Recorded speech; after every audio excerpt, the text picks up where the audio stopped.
Hello, denizens of the internet. This is my review of Daily Wire's not so controversial anymore movie, Lady Ballers. We interrupt this review just so I can tell you that I'm not going to be covering the existential issues of gender. That I covered in my review of the trailer. Please check out that if you want the philosophical sides of this as I see it. We now continue with my review of the movie, Lady Ballers.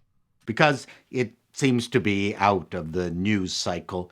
Damn, that war in the Middle East. Sometimes you just can't catch a break. After I did my review of the trailer, I promised to see the whole thing because otherwise it would have been a stain on the reputation on all respected YouTube reviewers, and I don't think I could do that to them.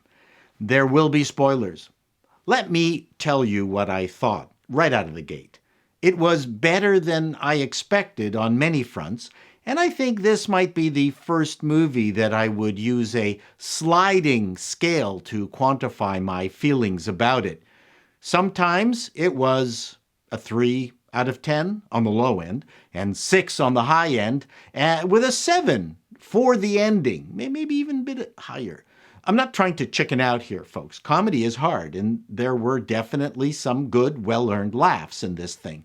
Other parts were definitely a strain. I have a love-hate relationship with indie productions. A large percentage are embarrassing. They look cheap. It's not for lack of trying, but it's usually a talented someone's first film or an untalented someone's fifth or sixth film. Everyone is calling in favors. They are usually genre pictures, and while many are okay, the comedies are mostly brutal. The writing is bad, the acting is bad. I'm sorry. As an indie comedy, I would say this is one of the better ones I've seen in a long while. It looks good. I liked most of the characters. It has moments of comedic direction, and quite a few of the jokes land. My main complaint was that it couldn't quite decide whether it was Kentucky Fried Movie or Blades of Glory. There were moments of obvious screenplay writer inserted polemic that got very preachy. They crammed in a lot of Daily Wire audience checkbox talking points. I think all of them. The main premise of the movie is one massive talking point. I didn't think it needed much else. The movie is about Bob Gibson, played by co-writer, producer, director, and Daily Wire co-owner Jeremy Boring. He plays a successful high school basketball coach, but now finds himself trying to coach rec center kids who are only interested in looking at their smartphones and stealing his catalytic converter from his car for cash. When we see him driving around later in his car, he is belching exhaust, which was very funny, though I'm not entirely sure how many people out there would get that this was a callback to the catalytic converter gag. He's in the middle of a divorce, and he needs money. And through a series of events, finds out that he can field his old high school basketball team at the upcoming Global Games US Open, which makes it very clear. And this year, it's not just for elite athletes. Everyone can try out. This is the loophole that lets him reassemble his old team and dress them up as trans women to compete in the women's basketball events. The beginning of this sequence cycle is very funny, where Bob can't get Alex, well played by Daniel Considine, one of his old teammates, into the men's qualifying events because it's filled. Bob gets tasered by the coordinator for being mouthy. But then she apologizes when Alex shows up in a blonde wig, and she assumes he's trans and apologizes even more and lets Alex enter and even waives the fee. I wish the preachy parts were integrated as well as this scene was. So Alex absolutely demolishes the female athletes in this heptathlon global games tryout, which weirdly had a cash prize, pushing credulity there a little bit. Nice gag of Alex tossing the javelin so far over the fence that it lands in between the legs of a Chris Dilby sitting out in the field. His Bob's separated wife's new vegan asshole lover, played with utter contempt by Matt Walsh. Bob's wife is played by Lexi Contursi, I hope I got that right, and does a really nice job with the limited material she was given. The star of the movie, however, is Bob's daughter, Winnie, played by Rosie Seraphin Harper. She has one of the best scenes explaining to all the girls, on a complex whiteboard illustration all the gender-related stuff she learned at grade school. A nice way of making the point without the sledgehammer boring likes to use. The movie has quite a bit of heart to it, but its biggest fault was that the stakes just weren't high enough. The reporter, Gwen, well acted by a very sexy Billy Ray Brandt, was set up as a threat to Coach Bob's plans. Gwen wants to use the Lady Ballers as the springboard to reporting and social media stardom. In exchange for this support, she wants half the winnings. When the Lady Ballers falter during the tournament, she slaps Bob around and she's angry and threatens him. Well, not as horrific as it sounds. It's the kind of low-stakes antagonist indie movies concoct.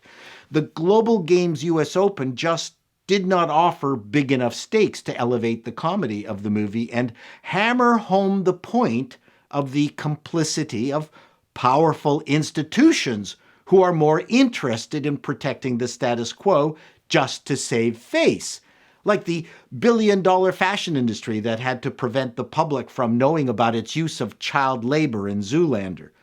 Now, Riley Gaines makes a cameo appearance swimming up against Alex, who looked a lot like Leah Thomas in the scene. But that was really all we got, hinting at Big Brother. Sure, keep the Gwen subplot, but Lady Ballers could have used an Olympian baddie, fake an exterior shot of a massive building with the Global Games logo on it, the bigger-than-life, a Juan Antonio Samaranch-like president sitting behind a massive desk plotting against the Lady Ballers. It wouldn't have busted the budget, and it might have helped solve the other problem, which was there weren't many impediments to overcome. None, until the team came across the reconstituted Cowgirls, which they beat earlier.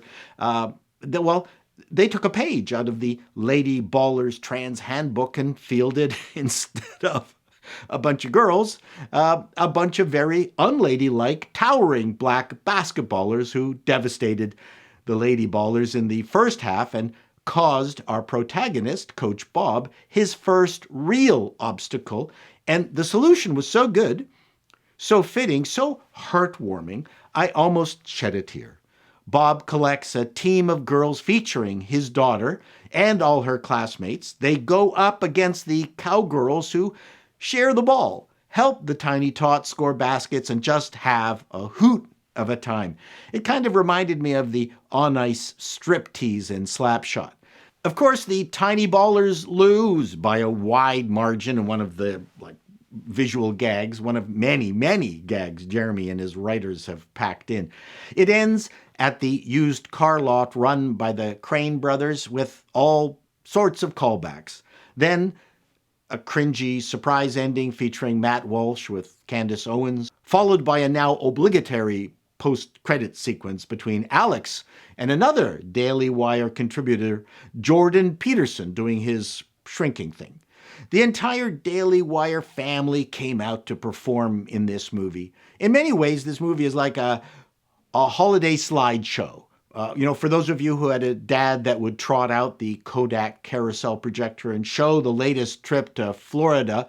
So you had the high point of the ending and the low points, like the fake newscasters played by Brett Cooper and the unctuous Mike Knowles that played like a very bad high school sketch. The dollhouse restaurant scene was not believable and actually watered down the entire premise of dudes playing as women only to win a championship. I mean, it's nice that Alex discovers the feminine side later. That actually made a lot of sense. Gwen getting bitchy, possessive with Bob in front of his soon to be ex was a, I don't know, I thought it was an unfunny choice that totally undermined the sexual sway she had over Bob. The guys, oh, sorry, girls competing in the other non basketball events was a distraction. You know what? It would have been better handled if, as I had said earlier, that this was the Global Games Organization that was promoting this stuff, and it's the revolt started by the Lady Ballers that brings this whole thing to an end. But what do I know? I'm just a comedy writer. Till next time, denizens, be seeing you.